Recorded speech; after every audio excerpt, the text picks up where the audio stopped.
Greg Pickel. Bob? It's finally happening, spring practice. James Franklin. We're here at Beaver Stadium. We talked to James Franklin, the new special teams coach, Joe Lorig. But we're going to focus, I think, right now on what James Franklin had to say. Quite a bit of news came out of the press conference. Let's start with the people who will not be taking part in spring practice. Mac Hippenhammer, playing baseball for the Penn State baseball team. More important, second-year offensive lineman, possibly future center Juice Scruggs. According to James Franklin, was in a car accident. No other details. He will not be able to work in spring. Let's not try and read too much into that. He just said he won't participate. Also, I thought one other note, Greg. Tommy Stevens, James thinks maybe by the end of spring he might have a chance to be full go, but it sounds like he's going to be limited for a while after having that off-season knee surgery before the bowl game. Off-season, not knee surgery. Yeah, off-season, undisclosed surgery. Undisclosed surgery for a serious injury that took place off campus that now requires. We don't know what it was, but it was probably lower leg. Yeah, off-campus doctors to be involved. I'm not sure that that's the whole thing's just a little bit odd, but. At any rate, so it sounds like limited at the start of spring practice, maybe full go by the end of it. I wouldn't expect him to see him in the blue-white game at this point.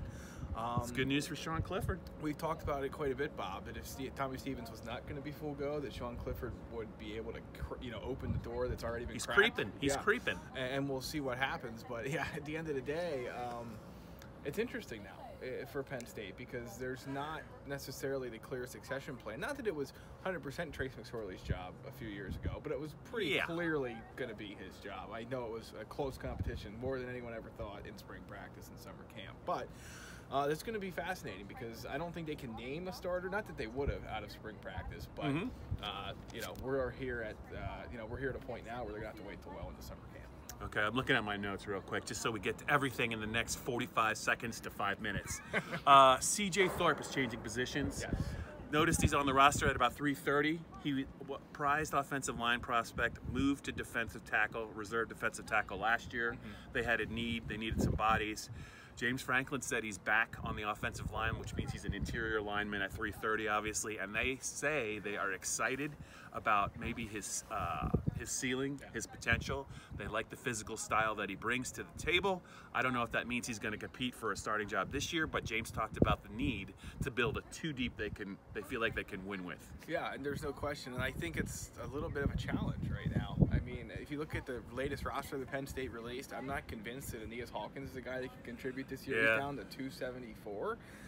Maybe he's one of those guys that plays as a lighter defensive tackle. Maybe he can bulk up 10, 15 pounds between now and the start of the season and play. I just don't know if that's going to be the case. So I think you rule him out. Obviously, P.J. Mustipher, the favorite in the clubhouse to play alongside Robert Winter. But that's maybe the one position that I know safety, receiver was pointed out by James Franklin as well. Running back, they obviously got to figure out. But defensive tackle, depth, obviously very key, and it's not clear right now where that's going to come from. Notice he did mention Fred Hansard. I think they would liked what he was doing last year before I think he hurt his knee against Michigan State. Antonio Shelton, they like him as well. Those are four. I don't know if Jordan, is he healthy? I don't know if they can get to 5. Let's talk about Micah Parsons real quick, the Harrisburg High grad, second year linebacker at Penn State, led the team in tackles. James Franklin was quick to note that they consider him a starter.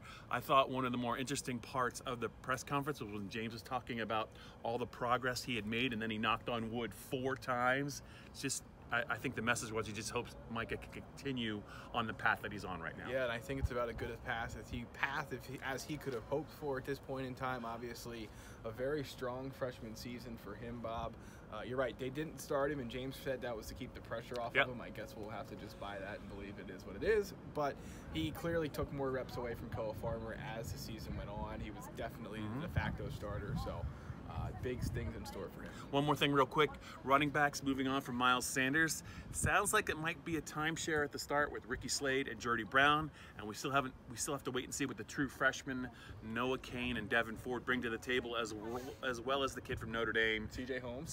So we'll have to stay tuned on the running back position. That's it for the spring practice. I think I said practice.